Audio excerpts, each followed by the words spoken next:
الحمدللہ رب العالمین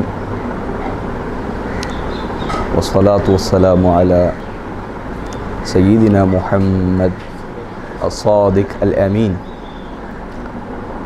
وعلى آلہ الطیبین الطاہرین المہدیین المظلومین واصحابہ المتقین المخلصین الراشدین العادلین اما بعد فاعوذ باللہ من الشیطان الرجیم بسم اللہ الرحمن الرحیم۔ رمضان المبارک کے وسطی ایام چل رہے ہیں، تو غزوہ بدر کے حوالے سے میں نے چاہا کہ ایک مختصر سا درس آپ کو پیش کر دوں۔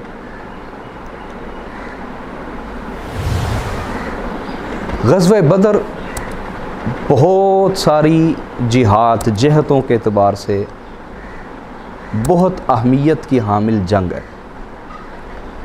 یہ ہمارے بچے کو یاد ہونی چاہیے، اس طرح ان کے اندر اللہ کی راہ میں لڑنے کا جذبہ آتا ہے کہ اگر ہم کم بھی ہیں لیکن ان راہوں پر چل رہے ہیں جن راہوں پر اصحاب رسول چل رہے تھے، تو انشاءاللہ فتح ہماری ہی ہوگی۔ اور اگر ہم ان راہوں پہ نہیں چل رہے جن پر اصحاب رسول چل رہے تھے، تو اگر ہماری تعداد بہت زیادہ بھی ہو تو پھر فتح ہمارا نصیب نہیں بن سکتی۔ جیسے کہ ایک حدیث کا مفہوم ہے، فرمایا ایک وقت آئے گا جب دوسری قومیں تم پر چڑھ دوڑیں گی۔ تو عرض کی گئی یا رسول اللہ صلی اللہ علیہ وسلم، کیا اس وقت ہم تعداد میں کم ہوں گے؟ فرمایا نہیں، تعداد تو بہت زیادہ ہوگی تمہاری۔ تو عرض کی گئی پھر ایسا کیوں ہوگا کہ دوسری قومیں ہم پر چڑھ دوڑیں گی؟ تو حضور نے فرمایا اس کی وجہ یہ ہوگی کہ تم موت کو ناپسند کرتے ہوگے۔ موت کو ناپسند کرنا تمہیں ایسا بزدل بنا دے گا اور دوسری قوموں کے آگے جھکنے اور ان کے آگے سر نگوں کرنے پر مجبور کر دے گا۔ جینے کی حرص اور مرنے کی ناپسندیدگی۔ حالانکہ اگر کوئی شہادت کی تمنا رکھے تو اس کی موت وقت سے پہلے نہیں آ جاتی۔ ایسا نہیں کہ اس کی موت وقت سے پہلے آ جاتی۔ میری بات سمجھ رہے کہ نہیں؟ تو موت وقت سے پہلے نہیں آتی، وقت پہ ہی آتی۔ لیکن اس کا صلہ کیا ملتا ہے؟ آقا علیہ الصلوۃ والسلام نے ارشاد فرمایا، جو شخص اللہ سے شہادت کی موت مانگے، پھر اگر وہ گھر میں بستر پہ بھی فوت ہو جائے تو اللہ اسے شہادت کا درجہ عطا فرما دیتا ہے۔ تو ہمیں اپنے بچوں میں یہ جذبے پیدا کرنے چاہیے۔ تو حاضرین، 17 رمضان المبارک تھا اور 2 ہجری تھی۔ رسول اللہ صلی اللہ علیہ وسلم کو مکہ سے مدینہ میں ہجرت کیے 2 سال گزر چکے ہیں۔ 17 رمضان المبارک ہے اور انگریزی تاریخ کے حوالے سے 13 مارچ تھی، 624 عیسوی سن تھا جب غزوہ بدر ہوئی۔ غزوہ بدر ہوئی۔ اب اس کا پس منظر کیا تھا؟ پس منظر یوں ہے کہ مسلمان اتنے ستائے گئے، اتنی تکلیف میں مبتلا رکھے گئے کہ انہیں بالآخر مکہ چھوڑ کے مدینہ جانا پڑا، اپنا آبائی گھر، آبائی وطن چھوڑنا پڑا۔ اور یہ کوئی معمولی صدمہ نہیں ہوتا، یہ بہت بڑا صدمہ ہوتا ہے۔ تو مسلمان مجبور ہو گئے اور مدینہ چلے گئے۔ مدینہ اللہ پاک نے اپنے رسول کو بہت برکت سے نوازا، ایک اسلامی مملکت قائم ہو گئی۔ تو جو تجارتی شاہراہ تھی نا، راستہ تھا جہاں سے اہل مکہ کے تجارتی قافلے شام اور دیگر ملکوں میں جاتے تھے، جہاں سے وہ سالانہ لاکھوں درہم کماتے تھے، وہ تجارتی شاہراہ اب مسلمانوں کے قبضے میں آ چکی تھی۔ یہ اللہ پاک نے غیب سے انتظام فرمایا، مسلمانوں کی مدد فرمائی۔ تو مسلمانوں کو پتہ یہ چلا، اصحاب رسول کو، کہ ابو سفیان وہی مال جو انہوں نے اصحاب رسول کا چھین لیا تھا ہجرت کے وقت، اسی مال سے بہت سا مال کما کے مکہ کو لوٹ رہا ہے اور اس شہراہ سے گزرے گا جو مدینہ کے قریب ہے، جو مسلمانوں کے قبضے میں تھی۔ تو آقا علیہ الصلوۃ والسلام نے مشورہ فرمایا مہاجرین اور انصار سے کہ کیا کیا جائے، کہ مال تو ہمارا ہے، وہ مال تو ہمارا ہے نا، تو ہم اپنا حق تو لے کے رہیں گے۔ تو مہاجرین نے بھی کہا یا رسول اللہ ہم تو حاضر ہیں۔ حضور نے دوبارہ مشورہ کیا تو انصار کو محسوس ہوا کہ رسول اللہ ہماری بھی رائے لینا چاہتے ہیں، ہماری بھی بولیے رائے لینا چاہتے ہیں۔ تو اس پر حضرت سعد کھڑے ہوئے، حضرت سعد وہ کھڑے ہوئے، سعد بن عبادہ، اور کھڑے ہو کے عرض کرنے لگے یا رسول اللہ صلی اللہ علیہ وسلم، اگر آپ کا اشارہ ہماری طرف ہے کہ آپ کی کیا رائے ہے تو حضور ہم تو عرض کریں گے کہ ہم قوم موسیٰ بن کر آپ کو جواب نہیں دیں گے، کہ جب لڑنے کی باری آئی تو قوم موسیٰ نے کہا فَاذْهَبْ أَنْتَ وَرَبُّكَ فَقَاتِلَا إِنَّا هَاهُنَا قَاعِدُونَ، کہ ہم تو منو سلوہ کھانے والی قوم ہے موسیٰ علیہ السلام، آپ جائیں، آپ کا رب جا کے لڑے، ہم تو نہیں لڑیں گے۔ تو یا رسول اللہ ہم قوم موسیٰ والا جواب آپ کو نہیں دیں گے، حضور ہم تو عرض کریں گے کہ یہ تو لڑائی ہم نے انسانوں سے کرنی ہے، اگر آپ ہمیں سمندروں میں بھی کود جانے کا حکم دیں تو ہم اپنے گھوڑوں کو سمندروں میں ڈال دیں گے،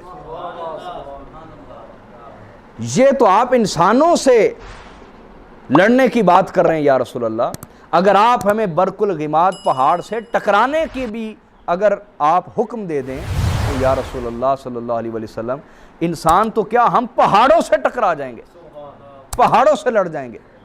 حضور آپ فکر نہ فرمائیے، ہماری طرف سے کوئی تکلیف اور غم اور فکر اپنے اندر نہ رکھیں۔ آقا علیہ الصلوۃ والسلام خوش ہو گئے، راضی ہو گئے۔ حضور نے فرمایا ٹھیک ہو گیا۔ اب اس قافلے کو روکنے کے لیے مسلمانوں کا ایک دستہ چل پڑا۔ ابو سفیان کو خبر ہو گئی، شک تو ڈر اور وہم تو پہلے ہی تھا نا، کیونکہ وہ شہرہ مسلمانوں کے قبضے میں تھی۔ تو ہوا یوں کہ ابو سفیان ایک جگہ سے گزرا تو اس نے دیکھا کہ اونٹ کی لید پڑی ہوئی ہے۔ اس نے اپنے لوگوں سے کہا کہ یہ لید کو کھولو۔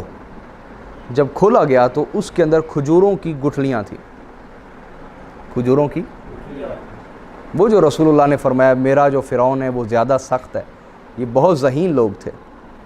جب اس میں گٹھلیاں انہیں ملیں تو اس نے کہا اس کا مطلب یہ ہے کہ اہل یثرب ہمارا پیچھا کر رہے ہیں۔ لوگوں نے کہا وہ کیسے؟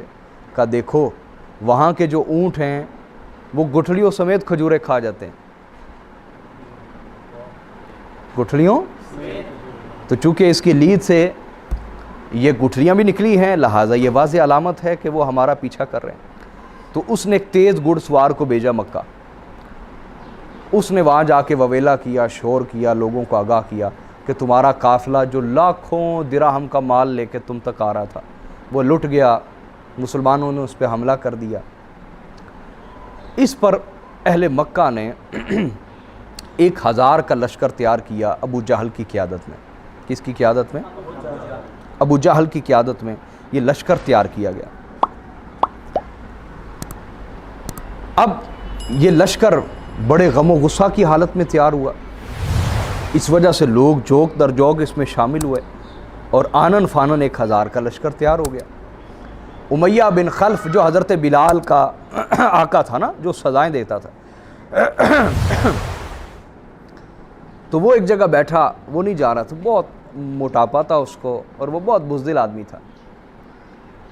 تو ابو جہل نے اس سے کہا ہاں بھی امیہ تم مرد نہیں رہے؟ اس نے کہا یہ تو جنگ بتائے گی کہ مرد کون ہے، حالانکہ وہ اندر سے ڈر رہا تھا۔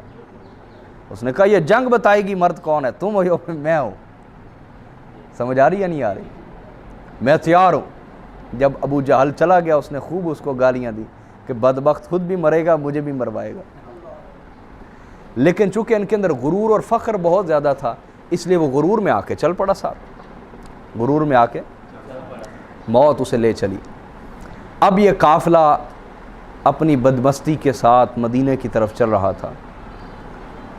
اب ادھر سے چونکہ ابو سفیان کو خبر ہو چکی تھی کہ مسلمان آ رہے ہیں تو اس نے راستہ بدل لیا، مسلمانوں کو اس کا قافلہ نہیں ملا۔ جب وہ محفوظ راستے پر چل پڑا جس کا مسلمانوں کو علم نہیں تھا تو اس نے ایک شخص بھیج دیا کہ اہل مکہ کو جا کے کوئی اطمینان رکھو، قافلہ محفوظ ہے، کوئی پریشانی کی بات نہیں۔ ابھی یہ راستے میں ہی تھے مشرکین مکہ، تو اس شخص نے آ کے بشارت دے دی کہ پریشان ہونے کی بات نہیں، قافلہ محفوظ ہے، ہم کسی اور راستے سے آ رہے ہیں۔ تو امیہ نے کہا ہاں بھائی تسلی ہو گئی، اب تو ہمیں واپس جانے دو۔ تو ابو جہل نے کہا نہیں نہیں، ہمیں مسلمانوں کے اوپر داغ بٹھانی ہے، ان کے اوپر ہیبت طاری کرنی ہے، وہ آئندہ بھی ایسی حرکت نہ کریں۔ اگر ہم نے ہیبت طاری نہیں کی تو آئندہ کسی اور قافلے کو وہ روک لیں گے۔ ہم وہاں جائیں گے، 3 دن قیام کریں گے، شراب پئیں گے اور خوب رنگ رنگیلیاں کریں گے اور اپنی ہیبت اور دھاک بٹھا کے واپس آئیں گے۔ ابو جہل نے قافلہ چلا دیا، حالانکہ بہت سارے لوگ موت سے ڈرتے ہوئے اسے روک بھی رہے تھے۔ یہ مشرکین مکہ بدر کے مقام پر اترے۔ آقا علیہ الصلوۃ والسلام کو جب علم ہو گیا کہ قافلہ تو ہاتھ نہیں آیا لیکن مشرکین مکہ آ رہے ہیں، تو آقا علیہ الصلوۃ والسلام نے اسی دستے کو فرمایا نکلو ان کے مقابلے میں۔ اب چونکہ یہ جنگی پلاننگ کے ساتھ نہیں نکلے تھے، اس لیے ان کے پاس مناسب اسلحہ بھی نہیں تھا، گھوڑے بھی نہیں تھے، اونٹ بھی نہیں تھے۔ اب ادھر پوری جنگی پلاننگ تھی، میری بات سمجھ رہے ہیں نا؟ اب آپ موازنہ ذرا کیجئے گا کہ ادھر 313 افراد تھے جو اصل میں قافلہ روکنے کے لیے نکلے تھے، اور ادھر 950 یا 1000 کے لگ بھگ لوگ تھے مشرکین۔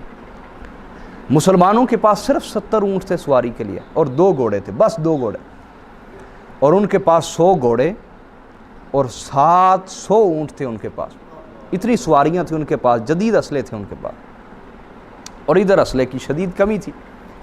کسی کے پاس تلوار ہے تو ڈھال نہیں ہے، ڈھال ہے تو تلوار نہیں ہے، کسی نے ڈنڈا اٹھایا ہوا ہے، کسی نے عصا اٹھایا ہوا ہے۔ سمجھ رہے ہیں یا نہیں سمجھ رہے؟ ہاں، وجہ یہ بھی تھی کہ اصحاب رسول کو بھروسہ اپنے اسلحے پہ نہیں تھا، بھروسہ سرکار کی ذات پہ تھا کہ حضور کہہ رہے ہیں چلو تو بس ہم چلیں گے، انجام کی ہمیں کیا پرواہ، انجام کی پرواہ رسول اللہ کو، ہم تو حکم کی تعمیل کرتے ہیں۔ وہ چل پڑے، کیا بولیے؟ چل پڑے۔ اب بدر کے میدان میں اترے، کیا بولیے؟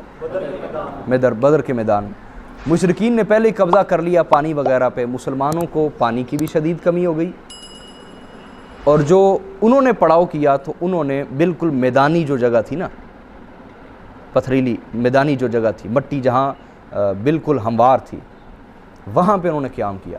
مسلمانوں کو جو جگہ ملی وہ ریتلی جگہ تھی، وہاں پاؤں دھنستے تھے اندر۔ اب یہ پریشانی کا ایک بڑا سبب بنا، ایک جغرافیائی جو ایک حالت تھی نا مسلمانوں کی، کہ وہ بہت اچھی پوزیشن میں تھے، پانی بھی ان کے پاس تھا اور جو زمین تھی وہ میدانی تھی۔ مسلمانوں کو جو جگہ ملی وہاں پانی کی بھی شدید قلت اور ریتلی جگہ تھی۔ دوسرا، ان کی تعداد اور ان کی تعداد میں بہت بڑا فرق تھا۔ تیسرا، ان کے پاس جو اسلحہ تھا اور ان کے پاس جو اسلحہ تھا اس میں بہت بڑا موازنہ تھا، امتیاز تھا، فرق تھا۔ سمجھ رہے ہیں نا؟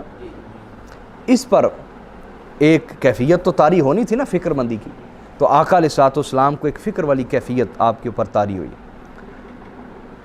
اب مشرکین مکہ ساری رات غرور کے ساتھ شراب پیتے رہے اور بدمستی میں ساری رات گزارتے رہے، اور ادھر رسول اللہ صلی اللہ علیہ وسلم ساری رات مصلی پہ اللہ کے حضور حاضر رہے اور اللہ کے حضور گڑ گڑاتے رہے۔ جب فجر طلوع ہوئی 17 رمضان المبارک کی، میرے آقا نے ہاتھ اٹھا دیا اور ایسا محبوبیت والا جملہ بولا کہ کوئی نبی نہ بول سکا۔ آپ نے فرمایا اللہم ان تہلک ہذہ العصابۃ اليوم فلن تعبد فی الارض، اے اللہ آج اگر یہ مٹھی بھر جماعت ہلاک ہو گئی تو پھر قیامت تک زمین میں تجھے کوئی پوجنے والا نہیں ہوگا، تیری عبادت کرنے والا کوئی نہیں ہوگا۔ یہ ایسا محبوبیت والا جملہ بولا کہ اللہ پاک نے اس پہ انکار نازل نہیں فرمایا۔ اس پہ یہ نہ کہا گیا کہ کیا اللہ تعالیٰ عبادت کروانے کے لیے انہی 313 کا محتاج ہے، اللہ اور بھی لوگ پیدا کر سکتا ہے، لیکن یہ سرکار کی محبوبیت کا عالم اور بدری صحابہ کی محبوبیت کا عالم تھا کہ حضور نے فرمایا یا اللہ اگر یہ آج ہلاک ہو گئے تو زمین میں تجھے پھر پوجنے والا کوئی نہیں ہوگا، تیری عبادت کرنے والا کوئی نہیں ہوگا۔ میری بات سمجھ رہی ہیں؟ نہیں سمجھ رہے؟ تو اللہ پاک نے اس محبوبیت والے جملے کی لاج رکھی اور ملائکہ کو نازل فرما دیا، ملائکہ کو نازل فرما دیا مسلمانوں کی مدد کے لیے۔ اب جب جنگ شروع ہونے لگی تو طریقہ یہ ہوتا تھا، پہلے انفرادی جنگ ہوتی تھی۔ کیا ہوتی تھی؟ شخصی جنگ ہوتی تھی، ایک ایک بندہ آتا تھا ایک ایک کے مقابلے میں۔ اب جدھر سے کوئی بندہ مارا جاتا ان کے حوصلے پست ہو جاتے، جو مار دیتا ان کے حوصلے قوی ہو جاتے۔ ایک جنگ کا انداز تھا ان کا. تو مشرکین کی طرف سے عتبہ بن ربیعہ، شیبہ بن ربیعہ دونوں بھائی، اور ولید بن عتبہ، عتبہ کا بیٹا، یہ تینوں ایک ہی خاندان کے لوگ میدان میں نکل آئے. تینوں بولیے، ایک ہی خاندان کے لوگ میدان میں اتر آئے. آقا علیہ الصلوۃ والسلام نے بعض صحابہ کو آگے کیا تو انہوں نے کہا نہیں، ہمارے جوڑ کے لوگ بھیجیں، ہم قریشی ہیں تو ہمارے جوڑ میں بھی قریشی بھیجیں. تو آقا علیہ الصلوۃ والسلام نے عتبہ بن ربیعہ کے مقابلے میں حضرت عبیدہ بن حارث کو بھیجا. یہ حضور کے اہل بیت میں سے، حضور کے چچا زاد بھائی، حضور کے چچا زاد بھائی حضرت حارث بن عبد المطلب کے فرزند ہیں، سمجھے نا. اور شیبہ کے مقابلے میں آقا علیہ الصلوۃ والسلام نے اپنے محبوب چچا حضرت حمزہ بن عبد المطلب کو بھیجا. اور ولید کے مقابلے میں آقا علیہ الصلوۃ والسلام نے اپنے چچا زاد بھائی حضرت مولا علی المرتضیٰ کو بھیجا. تینوں اپنی اہل بیت میں سے آگے کیا. یہ آج آپ دیکھیں نا، یہ جو تماشے ہوتے ہیں، بہت سارے لوگ اسلامی انقلاب کے نام کے اوپر لوگوں کو باہر نکالتے ہیں، پھر لوگ مرتے کون ہیں؟ عوام. ان لیڈروں کو گرم ہوا بھی نہیں لگتی. میری بات سمجھ رہے ہیں؟ نہیں سمجھ رہے؟ نہ ان کے خاندان کو لگتی ہے. انقلاب کے لوگ نام پر جمع کرتے ہیں، غریب عوام مارے جاتے ہیں، وہ محفوظ کے محفوظ رہتے ہیں. نہ انقلاب آنا ہوتا ہے، نہ وہ لانا چاہتے ہیں، وہ شہرت چاہتے ہیں، اور شہرت انہیں مل جاتی، پیسہ بھی مل جاتا ہے، ووٹ بھی مل جاتا ہے، مال بھی مل جاتا ہے. آقا علیہ الصلوۃ والسلام کی سیرت دیکھیے، سب سے پہلے میدان میں حضور نے اپنی ذات کو آگے کیا، اپنی اہل بیت کو آگے کیا، اپنے خاندان کو آگے کیا. اب جب جنگ ہوئی تو حضرت حمزہ نے شیبہ کا کام تمام کر دیا، مولا علی نے ولید بن عتبہ کا کام تمام کر دیا. حضرت عبیدہ نے عتبہ کو کاری ضرب لگائی، اور لگا کر وہ یہ سمجھے کہ اس کا کام تمام ہو گیا، واپس لوٹنے لگے تو عتبہ نے پیچھے سے وار کیا، حضرت عبیدہ کی ٹانگ زخمی ہو گئی اور زخمی ہو کے گر پڑے. اس پر مولا علی المرتضیٰ تب تک ولید کا کام کر چکے تھے تمام. مولا علی آگے بڑھے اور عبیدہ بن حارث کی جگہ عتبہ بن ربیعہ کا کام تمام کر دیا. اس طرح اہل بیت رسول نے جنگ کا آغاز کیا، اور فتح کے ساتھ، کیا؟ فتح کے ساتھ جنگ کا آغاز کیا. غزوہ بدر کا آغاز فتح کے ساتھ کیا، دلیری کے ساتھ، شجاعت کے ساتھ کیا. اس کے بعد جنگ آمنے سامنے شروع ہو گئی، آپس میں گتھم گتھا ہو گئے لوگ، جنگ شروع ہو گئی. جنگ بولیے. اور جنگ کا جو تندور تھا وہ خوب گرم ہو گیا. جنگ کا تندور بولیے، خوب گرم ہوا. اب حضرت بلال، بہت سارے واقعات اس میں چند واقعات آپ کو سناتا ہوں مختصر کر کے. حضرت بلال، انہوں نے اپنا شکار ڈھونڈا، امیہ بن خلف، جو توحید کی وجہ سے اس کو سزائیں دیتا تھا. حضرت بلال کو سزائیں دیتا تھا، رسول اللہ کی غلامی کی سزا دیتا تھا. حضرت بلال کو امیہ مل گیا، بڑا موٹا تازہ تھا اور بزدل بہت زیادہ تھا. تو حضرت بلال دوڑے اور سیدھا جا کے تلوار اس کے پیٹ میں کھونپ دی، اور تلوار اس کی پشت سے باہر نکل آئی، اس کا کام تمام کر دیا. یہ ایک بڑا سردار تھا امیہ بن خلف قریش کا، یہ مارا گیا. عتبہ بھی مارا گیا، شیبہ بھی مارا گیا. یہ بڑے سرداروں کی بات سنا رہا ہوں. اب ان میں جو زیادہ متکبر تھا ابو جہل، اب اس کی باری آئی. حضرت عبد الرحمن بن عوف کہتے ہیں، دو بالکل جوانی چڑھتے بچے، کیا؟ جوانی چڑھتے بچے، حضرت معاذ بن عمر بن جموح اور معاذ بن افرا، یہ دونوں آئے. کہا چچا جان، آپ نے ابو جہل کو دیکھا ہوا ہے؟ ہم تو مدنی مدینہ میں رہنے والے بچے، ہم نے اسے دیکھا نہیں کبھی، میڈیا کا تو دور تھا نہیں کہ تصویر دیکھی ہو نا. تو کہا آپ کو پتہ ہے ابو جہل کون ہے؟ اتنے میں ابو جہل متکبرانہ انداز سے گزرا دور سے. کہا وہ ابو جہل ہے. انہوں نے کہا اللہ کی قسم، ہم تب تک نہیں لوٹیں گے جب تک ابو جہل کا کام تمام نہیں کر دیں گے. دونوں دوڑے. ابو جہل اپنے گھوڑے پہ سوار تھا متکبرانہ انداز سے، ایک نے گھوڑے کی ٹانگوں پہ حملہ کیا، ایک نے ابو جہل پہ حملہ کیا. دونوں نیچے گر گئے، دونوں. اس پر ابو جہل کا بیٹا اکرمہ بن ابو جہل آگے بڑھا اور اس نے آگے بڑھ کے حضرت معاذ بن افرا کے بازو پہ حملہ کیا. وہ بازو کٹ کے لٹک گیا, کٹ کے. شہزادے تھے, بچے تھے معاذ بن افرا, گھبرائے نہیں کہ میرا بازو کٹ کے لٹک گیا ہے, رونے نہیں لگ گئے. انہوں نے کہا ہو یہ تو مجھے جہاد نہیں کرنے دے گا بازو. انہوں نے اپنا بازو نیچے رکھا, اوپر پاؤں رکھا اور کھینچا اور بازو کو اتار دیا اور دوبارہ سے ابو جہل پہ حملہ کیا اور اس کو شدید زخمی کر دیا.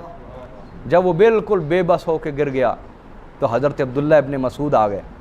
یہ وہی عبداللہ ابن مسعود تھے جن کا مذاق اڑاتا تھا ابو جہل اور کہتا تھا کہ اے بکری کی ٹانگوں والے.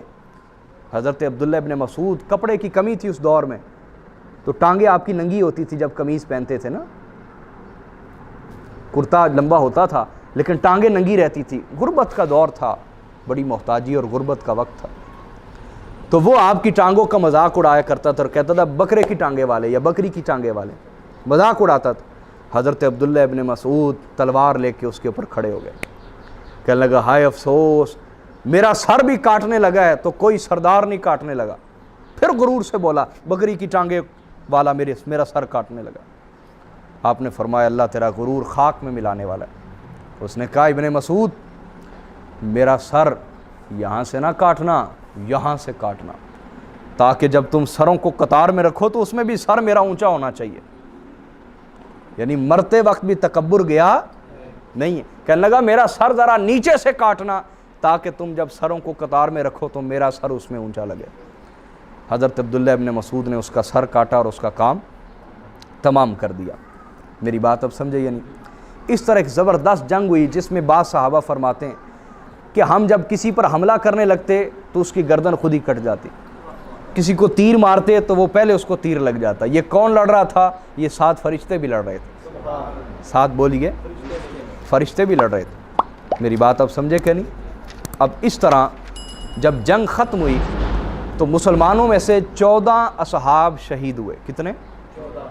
14 صحاب رسول رضوان اللہ علیہم اجمعین شہید ہوئے, اور مشرکین کے 70 بڑے بڑے سورما قتل ہو گئے اور 70 بڑے بڑے لوگ قیدی بن گئے. 70 قتل کر دیے گئے اور 70 بولیے قیدی, اور مسلمانوں کی طرف سے بہت کم نقصان ہوا. 14 اصحاب رسول شہید ہوئے. اب اس طرح یہ جنگ یہاں پر منتج ہوئی کہ اللہ تعالیٰ نے اپنے رسول کو اور ان کے اصحاب کو فتح عطا فرمائی اور مشرکین کا سر جھکایا اور کفار کا غرور خاک میں ملا دیا. کفار کا غرور بولیے. اس میں ایک بڑا دلچسپ واقعہ ہے. ایک صحابی تھے تو وہ کھجوریں کھا رہے تھے, تو آقا علیہ الصلوۃ والسلام نے فرمایا جو شہید ہو گیا اس کے لیے جنت. تو انہوں نے کھجوریں پھینکی اور کہا کیا میرے اور جنت کے درمیان صرف موت کا فاصلہ ہے؟ میں ابھی اس فاصلے کو دور کرتا ہوں. انہوں نے تلوار لی اور بڑی دلیری سے لڑے حتیٰ کہ شہید ہو گئے. تو اتنا ایمان تھا انہیں آقا علیہ الصلوۃ والسلام کی زبان اقدس پہ.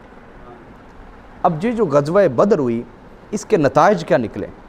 اس کے بہت سے نتائج نکلے, ریزلٹس نکلے, ثمرات نکلے, فوائد نکلے. نتائج یہ نکلے, پہلی اس کی جو صورت تھی نتائج کی, نتیجہ یہ نکلا کہ غزوہ بدر کے ذریعے اللہ تعالیٰ نے اسلام کی شان و شوکت کو بہت قوی فرما دیا. اسلام بڑی قوت کے ساتھ ابھرا پھر غزوہ بدر کے بعد, اور 4 دانگے عالم کے اندر ہر طرف ہر سو یہ پکار پھیل گئی کہ مسلمان بڑی جنگجو قوم ہے, بڑی زبردست قوم ہے. ان کے مقابلے میں 3 گنا زیادہ تعداد میں آنے والے بڑے بڑے دلیر قریشی مشرکین ڈھیر ہو گئے اور اللہ نے مسلمانوں کو فتح عطا فرمائی. تو اسلام کی شان و شوکت بڑی قوی ہو گئی, بہت زیادہ بولیے قوی ہو گئی. دوسرا نتیجہ یہ نکلا کہ مدینہ اور اس کے اطراف میں تمام علاقوں میں مسلمان جرت اور ہیبت کے ساتھ رہنا شروع ہو گئے, غیرت اور جرت کے ساتھ. تیسرا فائدہ یہ ہوا کہ مسلمانوں کو بڑی تنگی کا وقت تھا, غنائم ملے, مال غنیمت, غنائم جہاد, گھوڑے بھی, اونٹ بھی, مال بھی, زریں بھی, تلواریں بھی, اسلحہ بھی, بہت سارا مال غنیمت مسلمانوں کو اکٹھا ہوا. مالی سپورٹ ہوئی, معاشی تقویت ملی, فائنینشل سپورٹ ہوئی اس کے ذریعے سے. چوتھا جو اس کا نتیجہ اچھا نکلا وہ یہ کہ قریش کی ہیبت جاتی رہی. وہ جو ان کا دبدبہ تھا, ہیبت تھی, روب تھا, وہ ختم ہو گیا.